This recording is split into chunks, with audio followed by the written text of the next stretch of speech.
El documento enunciaba de manera convenientemente formal que el nombre de la destinataria, la ciudadana 986, había sido presentado por el comité al Consejo de Matrimonios. El Consejo, después de cuidadosa consideración, había elegido y por lo tanto declaraba al ciudadano 504 como el más conveniente en todo respecto para ser el compañero en la vida de la susodicha ciudadana 986. El casamiento de los ciudadanos antemencionados tendría lugar en el ayuntamiento el 10 de julio. En el mundo del siglo XXIII, imaginado por Charles Palmer, la burocracia había reemplazado al amor en la decisión de formar pareja. El Ciudadano 504 fue publicado en 1896 por Argosy, una de las primeras revistas populares que dieron inicio a la ciencia ficción en los Estados Unidos. A partir de entonces, y a pesar del desprestigio literario que tenía el género, cientos de escritores imaginarían las más maravillosas y siniestras utopías. Desde que el ser humano existe sobre la Tierra, ha utilizado su imaginación para crear mundos fantásticos, fabulosos, probables e improbables. Todas las religiones han hablado de un mundo ideal, llámese este Olimpo o paraíso. La imaginación humana se ha esforzado también por crear los medios técnicos para llegar a él. Ícaro y Dédalo, para escapar del laberinto de Creta en la antigua Grecia, construyeron enormes alas con plumas y cera, con las cuales salieron volando. El sueño de volar pertenecía a la humanidad, el derecho solo a los pájaros. Dos grandes temas se definieron en las creaciones imaginarias. En primer lugar, la utopía, aquel mundo imaginario e ideal. El término, que significa el lugar inexistente, fue creado por el inglés Tomás Moro para describir una ciudad-estado perfecta.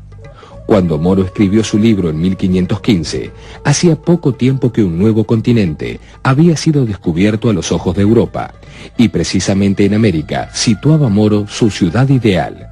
Para entonces, muchos otros filósofos y escritores habían ya hablado de sus utopías, incluyendo a Platón, en el siglo IV a.C., en cuyos diálogos había hecho referencias a la Atlántida, el continente perdido. En el siglo XVII, el filósofo inglés Francis Bacon ideaba en Nova Atlantis una sociedad cuyos científicos trabajaban en la producción de máquinas voladoras y otros inventos que servían para aliviar el trabajo humano. Por primera vez, la tecnología producida por la ciencia aparecía como capaz de resolver los problemas del hombre. En segundo lugar, los viajes maravillosos poblaron las páginas de la literatura desde la Odisea hasta las 1001 noches. El sirio Luciano de Samosata, en el siglo II de nuestra era, fue el primero que describió un viaje a la luna en su Vera Historia. Pero el relato no tenía fines científicos. Su intención era simplemente divertir a su auditorio. La literatura fantástica y la ciencia ficción tuvieron un origen común. Los cambios que se sucedían en el mundo occidental alimentaban la imaginación. A partir de las teorías de Nicolás Copérnico en el siglo XVI, la Tierra dejó de ser el centro del universo y luego el universo dejó de tener un centro. La idea de infinitud del universo implicaba la posibilidad de otros mundos habitados además de la Tierra, idea que comenzó a interesar a científicos y filósofos. En la literatura comenzaron a sucederse las obras con esta temática. A comienzos del siglo XVII, Johannes Kepler, uno de los protagonistas de la revolución científica, relataba en Somnium Astronomicum, un viaje a la luna, en el cual el protagonista era afectado por la falta de gravedad. Sus peripecias serían luego imitadas por cientos de aventureros. Durante el siglo XVIII se publicó una decena de libros que trataban de viajes a la Luna, incluyendo autores como Daniel Defoe, además de viajes a Marte, Mercurio o al arco iris. Otro de los destinos predilectos fue el centro de la Tierra. El tema, introducido por el jesuita Athanasius Kircher, sería retomado por muchos autores hasta llegar a Julio Verne.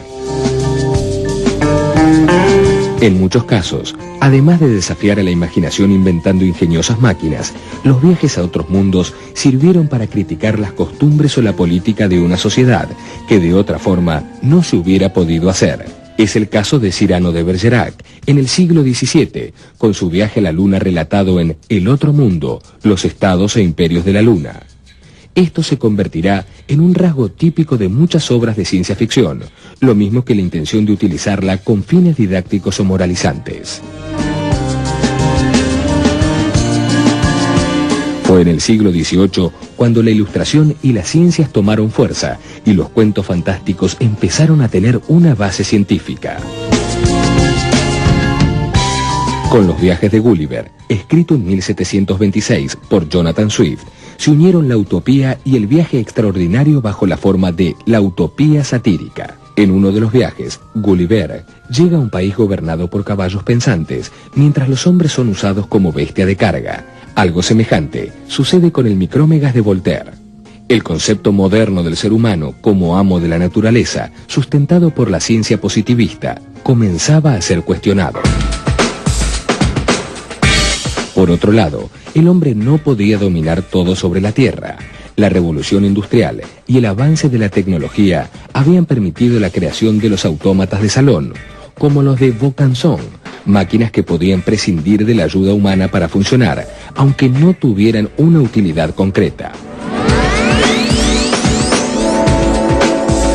Una sombra de temor pasó de pronto por la mente de algunos escritores. Imaginaron un futuro en que el hombre sería dominado por la ciencia y trataron de prevenirlo. Jean-Paul Richter escribió en 1789 Maskinemann y Ernst Theodor Amadeus Hoffmann su cuento El hombre de arena, en el cual se inspiraría la ópera Coppelia. El joven Nathaniel se enamoraba de la bella Olimpia, que no era más que una muñeca mecánica creada por un abogado y un físico. Olimpia era el primer robot de la literatura universal.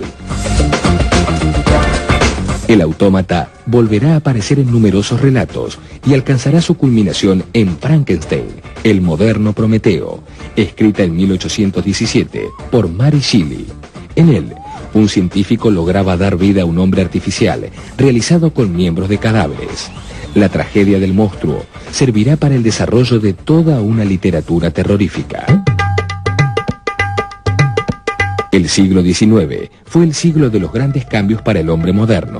Charles Darwin publicó La evolución de las especies. Los fósiles de dinosaurios modificaron la concepción del hombre y del mundo. Se descubrió el átomo, se inventaron la fotografía, el cine y el submarino, la ametralladora y los rayos X. Fue en este siglo cuando aparecieron los dos grandes precursores de la ciencia ficción. El francés Julio Verne fue el creador de una literatura de viajes y mundos fantásticos, basada en investigaciones científicas que cautivó a muchas generaciones de jóvenes. Se dijo que todo lo que la fantasía de Julio Verne previó, la ciencia lo realizó. Es sabida la anécdota del empleado de la oficina de patentes que se negó a registrar el periscopio, pues, según dijo, ya lo había inventado Verne. Verne representaba el espíritu progresista del positivismo tecnológico de su tiempo. Creaba sus invenciones sobre leyes y hechos verificados. La fantasía quedaba prácticamente afuera. Sus novelas, pensadas para instruir a los jóvenes, exaltaban el individualismo y el poder de la tecnología.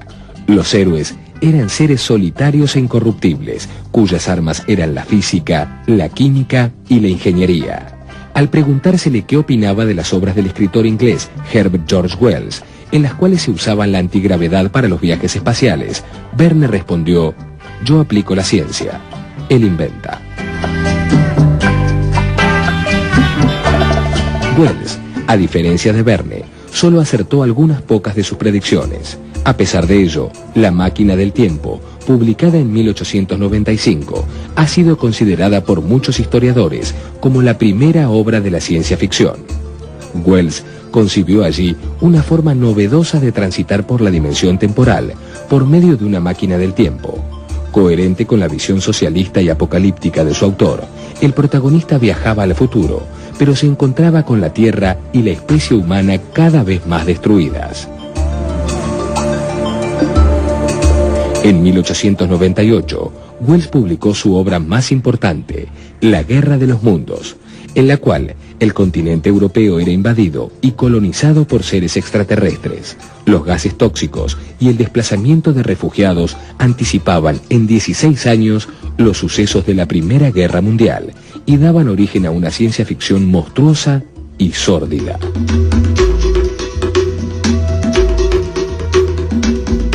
Hacia la mitad del siglo XIX, el género de las historias fantástico-científicas se había popularizado.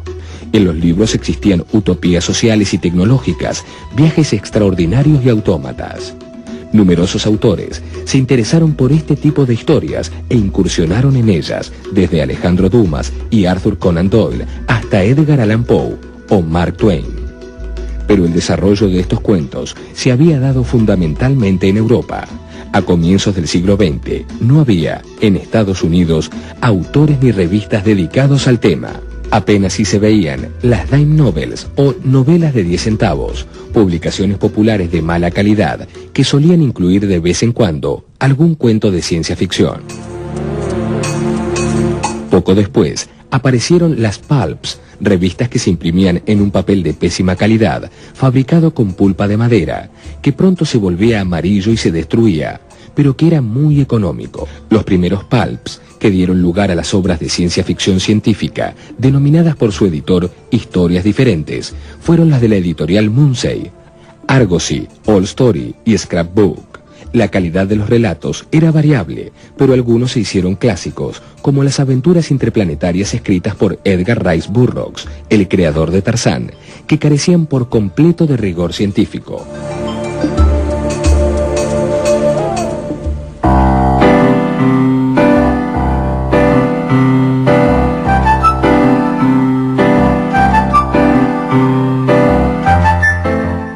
En 1923 apareció la revista Weird Tales, en cuyas páginas se publicaba un material heterogéneo.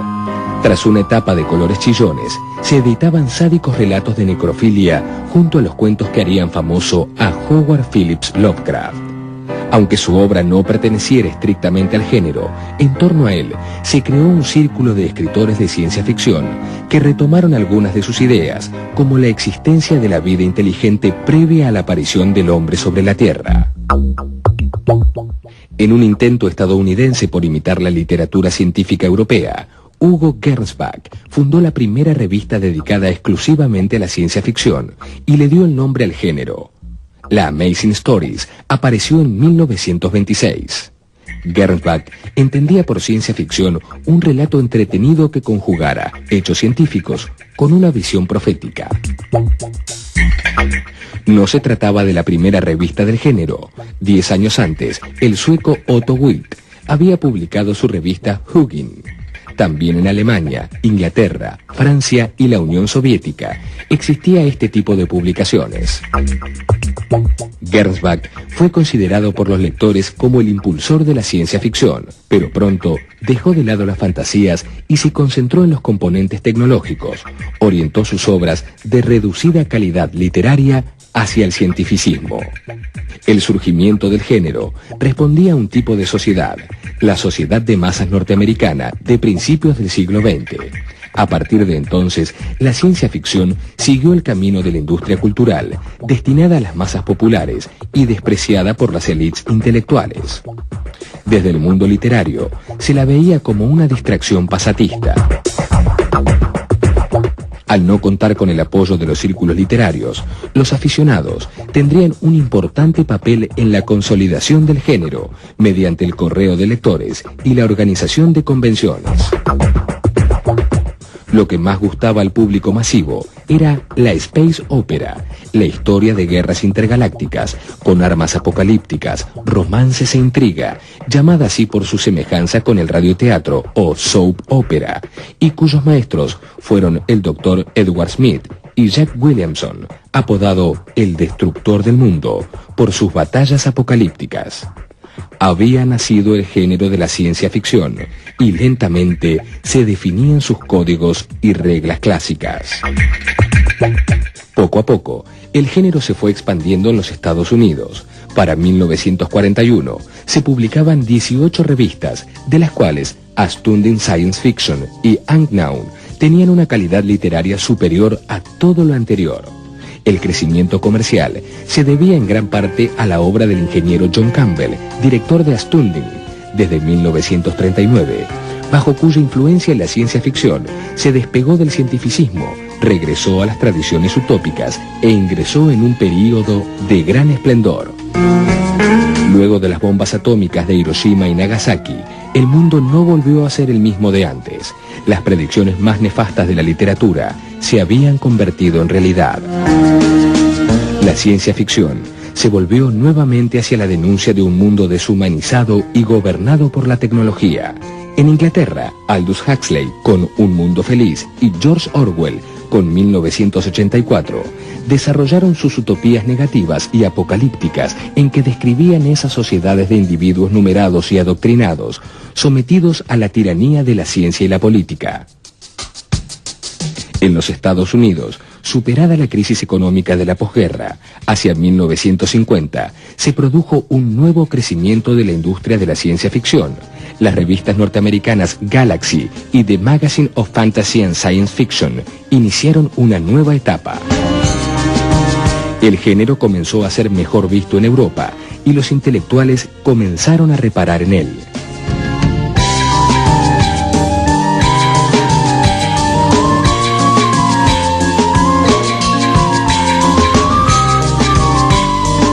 Vendrían entonces los grandes escritores que marcarían la madurez del género: Alfred Elton Van Gogh, Philip Dick, Theodore Sturgeon y el científico Isaac Asimov.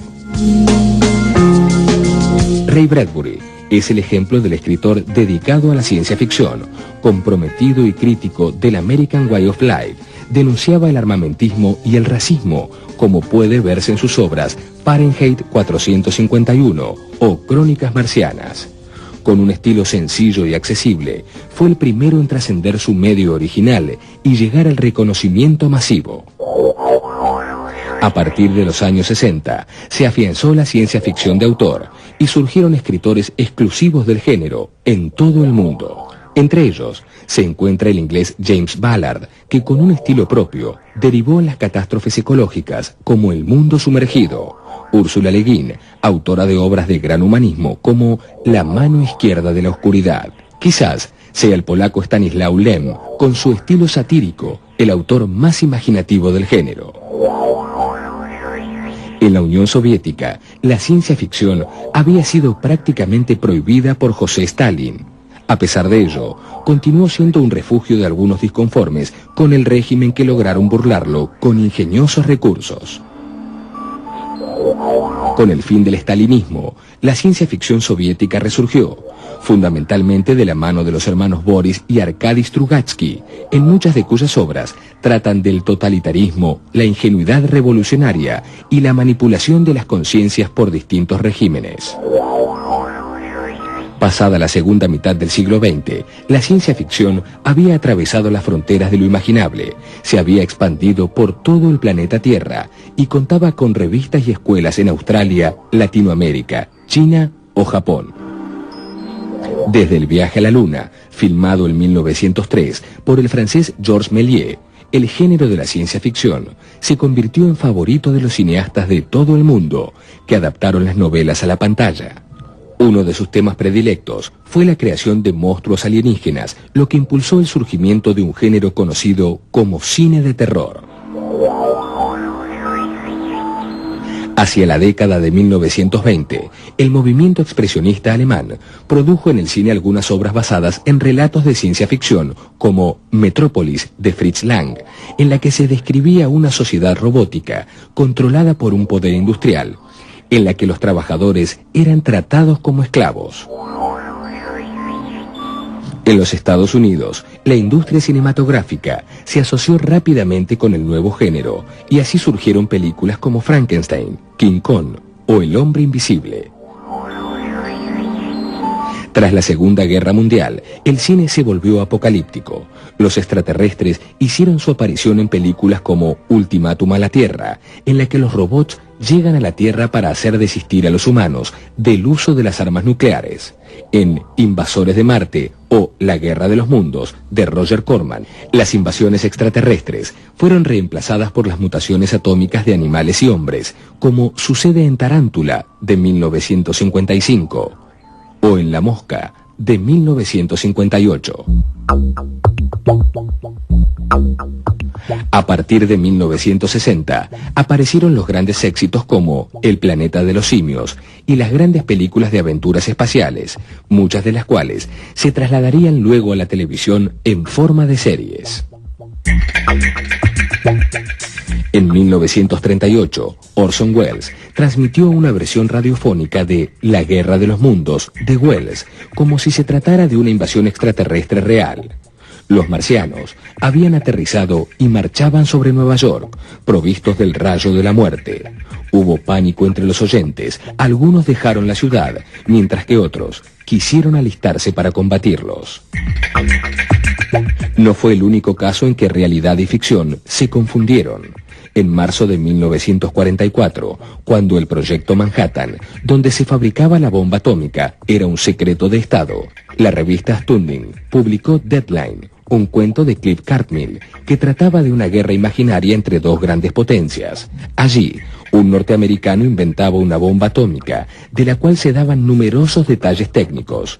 La edición fue secuestrada, el FBI detuvo a los editores, al autor y al ilustrador del cuento.